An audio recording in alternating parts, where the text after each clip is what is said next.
Michaela Vernava for NESN.com, joined today by Dr. Jen Welter, the first female to coach in the NFL. Jen, thank you so much for joining us today. Yeah. Oh my gosh, it's great to join you. First off, I want to ask the question: if you had to describe your coaching internship with the Arizona Cardinals in one word, what would that word be? Fantastic. Fantastic. Absolutely. Can you then elaborate on that? Well, you said one word and then you want more than one word. Well, I wanted to start off with one word, and I find fantastic is very interesting. So what made it fantastic? Well, everybody thought it was impossible, and yet we did the impossible and we did it so well. We took what was potentially a tough situation and we made it great. The guys in Arizona, the players, they were so happy to be there. They would come up to me and be like, "Coach, we're making history. Like, do you realize, this is history?" And, they were enthusiastic and yet welcoming and excited, and they wanted to be the best players that they could be, and they would listen, So, there's not much other than fantastic that really summarizes that. You say you took a potentially tough situation. What were you expecting heading into this role, and what then didn't happen, I guess, to your surprise? I had no idea what to expect. That's what's so beautiful about it. And I don't know that it was me as much that expected it to not be a great time as much as it was everybody on the outside was holding their breath. Mm-hmm. You had the roughest, toughest guys on the planet, right? Football players. These are tough, big, macho guys. And the question everybody wanted to answer was, will they take coaching from a woman? And they did.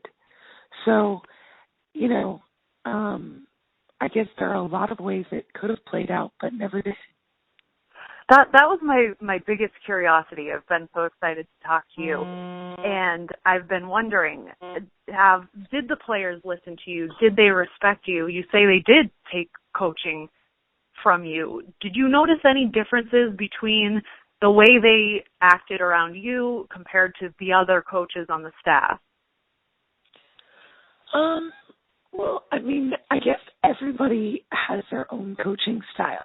And for whatever reason that is, mine is very interpersonal. It's very, it's very individual. It's very one-on-one. I've never been somebody to be like a yeller or that type of thing. It's like I'm going to hold you accountable, but the way I'm going to do it is going to be, in a one-on-one manner. It might be, hey, I need you to do X, Y, and Z and pull you aside, as opposed to, what are you doing right now? Blah, blah, blah, blah, blah. So, the way the guys were, and I guess you could say still are, is very much in that relationship. And that's how I always wanted to be coached. And so that's something I took into my own coaching career. Now, you coached inside linebackers for the Cardinals, and I know that you played a little bit of football yourself. What kind of experience did you have that shaped you and made you ready for this role in pro football, to coach pro football? Well, you say you played a little bit of football. I guess 14 years is a little bit of football. That is a little bit of football. That's impressive. Yeah, that's a little bit. And you were a running back, correct?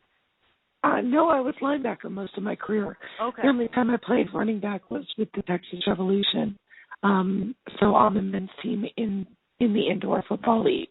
But most of my career was as linebacker. And so, I was coaching the guys on things that I had done. So it was very natural to me. It was, it was telling them things that worked for me, or, hey, try this technique, or, a good example is, we had Dion Buchanan, who was a safety that we walked down into the inside linebacker position. And so for me, Dion was typically a little bit, undersized in what you would expect as a linebacker. So for me, that was very familiar. It was important for Dion to use good leverage and to be very good with his hands, because he wasn't going to big body anybody. And that was definitely something that we would discuss, and it was something we connected on in terms of, a player-coach relationship. And you had said earlier that different coaches have different styles, and of course, looking around the league, I mean, not only are there different styles, there's so many differences with different NFL coaches, and you do have guys like Ron Rivera, people who played the game and then went on to coach, but then you have coaches who didn't play and just coached and have great football minds. Do you think that as a female, you having a little bit, I know I said a lot of playing experience, or just any playing experience, do you think that that helped you gain the respect, or do you think that women would be able to step into that role without having played? Well, I don't think that it's an either or. I know women could step into that role because that would be their own individual path. However, for me, yeah, it absolutely helped because, I know guys would come up to me and say, oh my gosh, coach, we watched your game film. Like, you were the real deal. Like, I love the way you came off the edge, or you were a fierce tackler. They had done their homework on me. And whatever that homework entails on somebody, it's important that it's the real deal, that it's valid and that they can check it out. I had street credibility. You know what I mean? Like, they all knew about my background and they appreciated it and they could personally relate to it. That's what worked for me. Does it mean that another woman couldn't go about it and gain respect in another way? Of course it does. Everybody comes into coaching in their own way, and just like there are men who played in the NFL and then went on to coach, there are men who didn't play in the NFL and are phenomenal coaches as well. So, it could be the same way for women. It just personally helped me.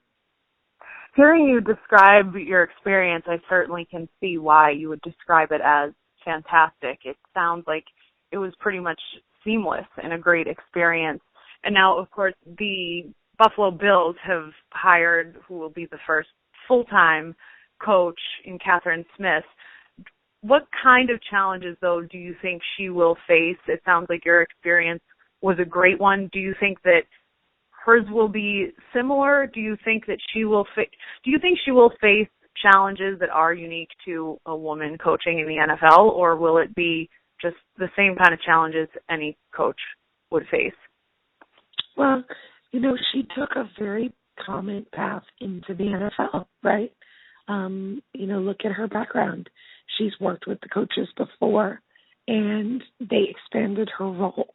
It's not like she's an unknown entity to them, and that's a good thing. She's obviously already been successful to an extent. So now they've just increased her responsibility and let her grow within the organization. That's what anybody hopes that they're going to do when they, take a job in the NFL. They hope that they'll be able to grow as the team grows and to prove themselves. And that's what she's done. So will she have challenges? Of course she will. We all do in anything that we do. It's a challenge for some coaches to overcome that, that question like you asked. For people who didn't play, is that a challenge? Sure, but that's not a challenge that's unique to a male or a female. That's a challenge that, has been a conversation that they've had in the National Football League for a very long time. So everybody's path is different, and sure, I think that she will have some challenges, but I don't think they're uniquely female. Well, whether it's a female in sports broadcast or in a coaching role, any woman in a predominantly male arena sometimes can be looked at with a bigger target on their back in certain occasions. Do you find that to be the case, that if you were to make a mistake, if Catherine Smith were to make a mistake, it would be blown up, compared to if a man were to make a mistake, it's just another mistake? Well, anytime you're the first, you're setting the precedent, right? So you are creating the standard by which every other person will be judged. So in this case, it's every other female who coaches in the NFL. I know that's the case because, look how this played out. Rex Ryan called Bruce Arians to ask, right, to get advice, to see what was it like to have a woman on your coaching staff. Can it work? So your responsibility as being the first in anything means that it's not uniquely you. It's not just your career. I knew very well going into Arizona that I had to be great because I wanted other women to have that same opportunity and hopefully expanded opportunities in the National Football League. But if it had gone horribly, don't you think it would have closed the door further for every woman who came after? Absolutely. And I mean, that's a pretty heavy load to bear, but it doesn't really sound like it was a pressure that you were afraid of or were going to shy away from. It sounds like you were pretty enthusiastic about it. I loved every moment of coaching in the NFL. I take a lot of pride in the fact that a lot of people on the outside didn't think it would work, and yet we made it work every day, and we did it, with a spring in our steps. To me, all of that pressure was stuff that was created on the outside, and yet it was really pretty easy and natural on the inside. So, it was pressure. Of course it was, because it had never been done before. It wasn't like any of that knowledge base could be dispersed amongst a lot of different women, for the judgment pool. And yet I love the fact that we created the gold standard, that we had such a good entree into women coaching in the NFL with what we did in Arizona, that now there's another woman in the NFL. And it's not going to stop at Catherine Smith. There are going to be lots more women coaching in the NFL eventually. Are you still in contact with Bruce Arians, and do you know how that conversation went between him and Rex Ryan? I am still in contact with Bruce Arians. I don't know how that conversation with Rex went, but I do know that Bruce said, this doesn't happen for her if it wasn't for you. And to me, that was just one of the most fantastic things that anybody could say. I mean, what a great compliment to know that somebody else got a chance to grow in her career because of how well we did. Catherine Smith wasn't brand new to her organization, but it took what we did for that door to open for her. And isn't that something to be proud of? Certainly. That's certainly quite an accomplishment. What is next for you? What do you want to do with your future? Do you want to get back into coaching in the NFL? Was staying with the Cardinals full-time ever a possibility? Anything in this world is a possibility at this point, and I am in the process of looking at all of those opportunities. I don't have an answer for you yet, but I know everybody is waiting to see what that will be, and I am certainly excited about what the future holds. And we saw, as you said earlier, which is pretty cool, that the guys, the players, were as into the fact that you guys were making history as you were and as the rest of us were. And the historic moment was when you met with the NFL's first female official, Sarah Thomas, on the field, and we saw tons and tons of pictures of that. What was that interaction like, and what were you guys discussing?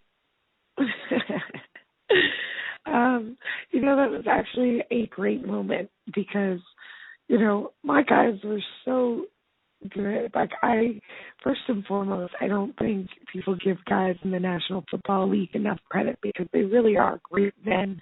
At least the ones I've coached and had the opportunity to know are. But what we were discussing actually was a conversation that I had with my players. And when they heard that the first female referee was going to be on the field with the first female coach, they were like, what would be epic? And I was like, what? And they were like, if you got in a fight and you totally yelled at her and changed one of her calls. And so, of course, I just thought it was hilarious because, I told them, I'm like, guys, that would not be epic because I would probably be wrong. But if she totally wanted to, really fight, I would win. And, so we all laughed about that internally in camp. And then I told her that story on the field. And so that's why people were like, you guys look like you were fast friends. Why were you laughing? And that's why, because, I told her that story and Sarah was great. She said, oh my gosh, yeah, if we were fighting, you would totally win. I watched your game film. You were tough. So that's what we were talking about. Do you have much of a relationship with her, having that common bond of being two of the firsts in the NFL? I don't have a relationship per se. So we have been reintroduced lately because we have a couple of opportunities to speak together and share panels at the Super Bowl coming up in San Francisco. So it's nice that we've had the opportunity to basically reconnect. And you certainly are a great example for young women. And I noticed your Twitter profile has the photo of a young girl that says, I look like an NFL coach. What would, I know it's sort of a cliche question, but what would your message to younger women be who want to pave their way into the sports world?